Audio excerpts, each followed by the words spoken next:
This is Stormdog, and I really don't play a lot of roguelikes. Most of them don't have a moment-to-moment gameplay and a series of progression that retains me. And yes, I get that as part of being a roguelike. That being said, I have sunk a stupid amount of time into Nuclear Throne, despite being bad at it. I finished Relic Hunter 0 multiple times, and it is one of my top 3 Steam games. I follow a lot of devs and noticed how brilliant the artwork for Mega City Police was, and decided to keep an eye on it. I love top-down shooters, and it disappointed me that this was a roguelike. Then I took a chance when the dev was looking for advanced reviewers, and he sent me a key. I noticed his DM while in a work meeting, and downloaded the game as soon as I got home. All I did yesterday evening was play this game for about 3.5 hours straight. I nickel and dime my game time, but this had me hooked.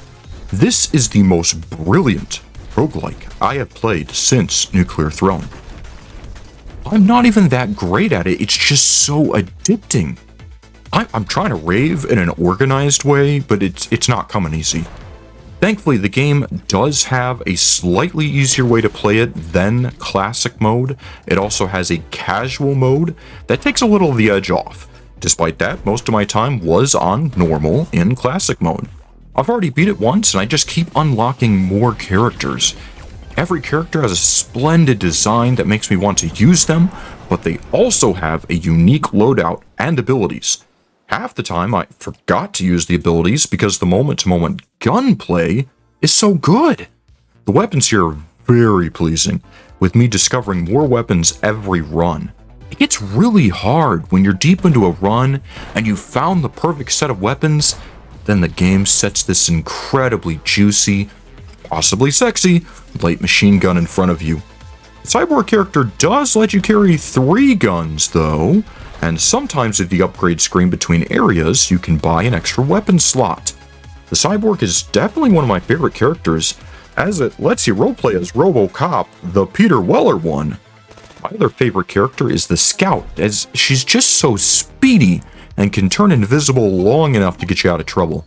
Despite that, I've also had great luck with the Engineer, and he just looks so cool. After the setting gets done, I'm going back to the game to try out the other new characters I've unlocked. There's about 8 total, but the dev has more planned for future updates. He's been working on this game for about 5 years, and it's like he made it just for me. Enemy variety in the different areas is great, with them moving and attacking different ways, and there's a whole slew of bosses to beat, and even a few random events you can trigger. The final boss of the game even looks like a big mech walk version of the Ed 209 from the good RoboCop movies. I don't even mind dying, as it gives me a chance to try a new character or get better weapons. I had one particularly good run where I had a sawed-off shotgun. Then I bought a shotgun upgrade at that store, and it could tear most enemies apart in 1 or 2 shots. Paired with that, I had the Cobra sniper rifle that fired explosive-tipped 50 BMG. I was ripping through levels. There are so many incredible guns in here. At one point, I had the red stapler from Office Space, and it was this really good CQB nail gun SMG thing. The dev may have not intended that as an official reference, but hey, I want to believe. I saw one YouTuber complaining about the lack of health pickups, but I think it's exactly right. Personally, I'm pretty trash with the melee weapons, as my timing just sucks. I'm pretty sure one of the characters I still have to beat is melee only though, but I look forward to embracing the challenge no matter how many tries it takes. The game is in a really good place and is so satisfying. It blows my mind that he's going to add more. Until next time, this has been Stormdog, and I will be no-lifing Mega City Police.